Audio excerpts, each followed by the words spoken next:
Good morning, students. Today we discuss about the 11th Commerce Cooperative Organization. So in this video we discuss about the advantages and disadvantages types of cooperative society. Advantages point of view, it is voluntary organization. So in a cooperative society, the members are to be joined in the society as a voluntary nature. So the membership of a society is open to all.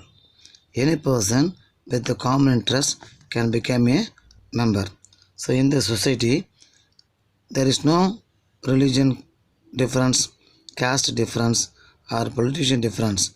Any person can join as a member in the cooperative society. So it is an open membership, plural membership in the case of cooperative organization. Next, easy formation. Cooperative society will be formed very easy. Any 25 members who have attained majority can join together for forming a cooperative society with less legal formalities. Democracy. It is a democratic management. In a cooperative society, the management is a democratic one. So, one man, one vote principle is followed in the case of a cooperative society. And the management, overall control is in the hands of top executive, which can be elected by the members. Next, limited liability. The liability of the member of the cooperative society will be a limited one. They cannot be personally held liable for the debt of the society. So, the liability of the member in the society will be a limited one. Each for all and all for each. In a cooperative society, it is formed on the basis of self-help and mutual help. So therefore, every member in the cooperative society, they will have equal rights, and the principle of each for all and all for each is followed in the case of cooperative society.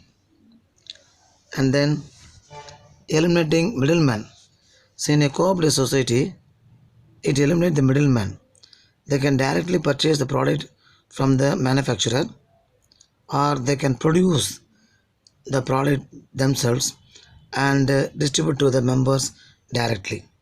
So there is no chance for intermediary in the case of a cooperative society. Therefore, they are not dependent on middlemen and can save the profit.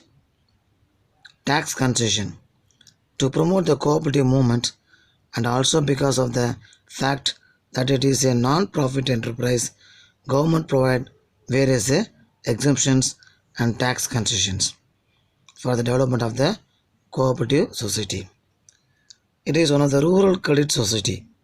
So cooperative society have contributed significantly in freeing villagers from moneylenders.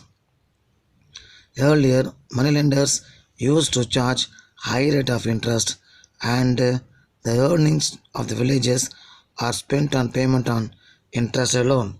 So, through the cooperative society, the village people can benefit by way of getting loan from the government very easily.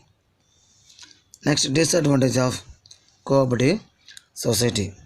The first point is limited funds.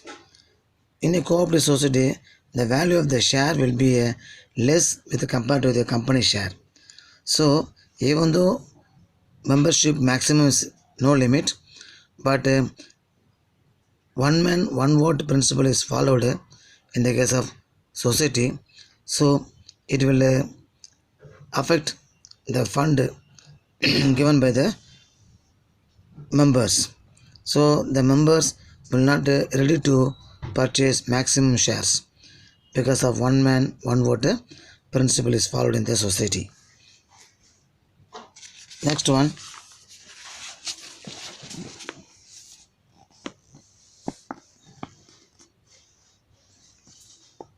lack of managerial skill. So in the case of cooperative society, it is managed by the managing committee held by the members. So the members of the managing committee may not have the required qualification, skill or experience. So in such case, the work of the managerial person will not have an effective one. So there is a lack of managerial skill in the case of cooperative society. Misuse of funds. If the members of the managing committee are corrupt, they can swindle the funds of cooperative society. So many cooperative society have faced financial troubles and closed down because of corruption and misuse of funds. And then lack of secrecy.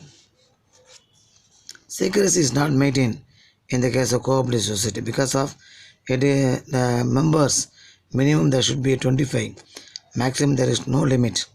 So maintenance of business secrets is not an effective one. There can be a chance of business secret leak out to the outside peoples.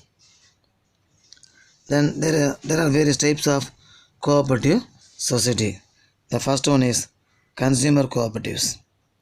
Consumer cooperatives are organized by consumers that want to achieve better prices or quality in the goods or services they purchase.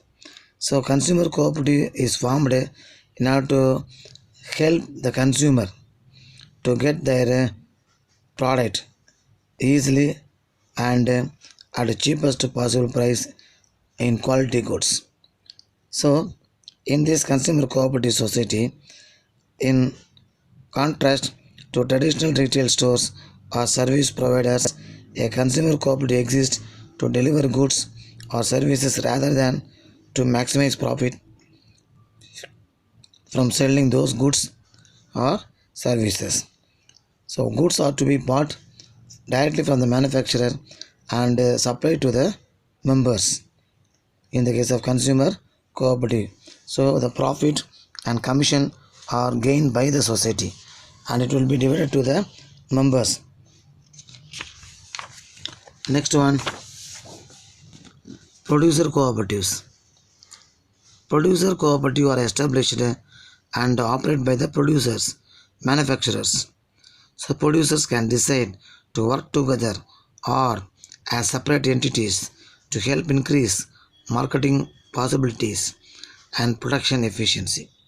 So all the producers, they may join together to form producers cooperatives.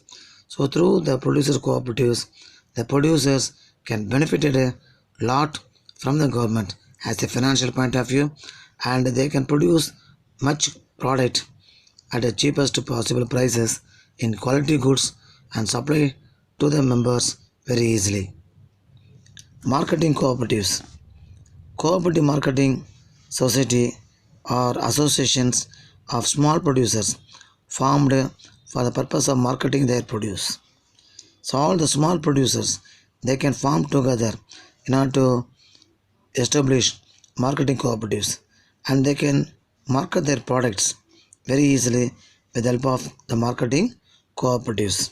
So the marketing cooperatives perform certain marketing functions such as grading, warehousing, advertising, etc.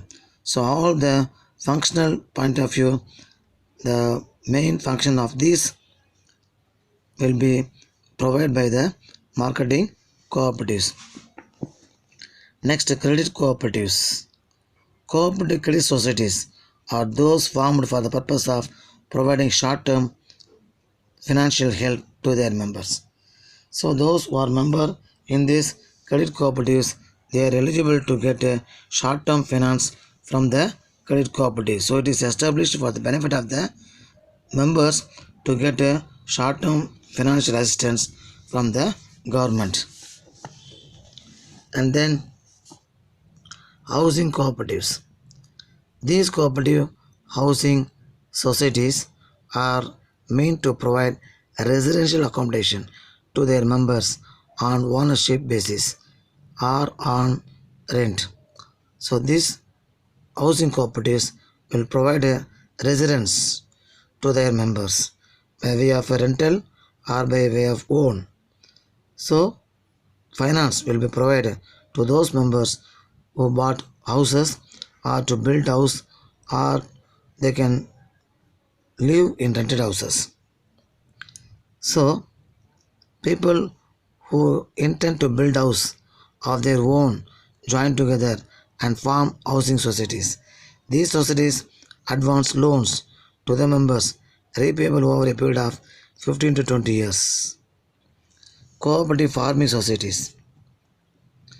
When various farmers in a village pool their land together and agree to treat the pooled piece of land as one big farm for the purpose of cultivation, purchase the necessary inputs for the cultivation, and market the crops jointly. They are assumed to have formed a cooperative farming society. So farmers are joined together and they can have pieces of land, and that piece of land form a big land, and they can cultivate jointly in that land, and they can produce the product and they can sell the product to the members and non-members easily, and they get a profit, and that profit will be shared by the members through cooperative farming societies. So each and every farmers join together, they can lend their land, small piece of land with a big land, they can cultivate the product in their land. So with that we conclude this video. Students, you can go through all the points which are taught in this video and complete the assignment and send task complete message in the group between 6 p.m. to 9 p.m. today itself without fail. So students, bear in mind, your quarterly examination will start from Sunday onwards. So be prepared well, write all the subject well and score good marks, especially in commerce and accountancy. I already told the syllabus, so prepare well and try to score more marks. Okay, thank you.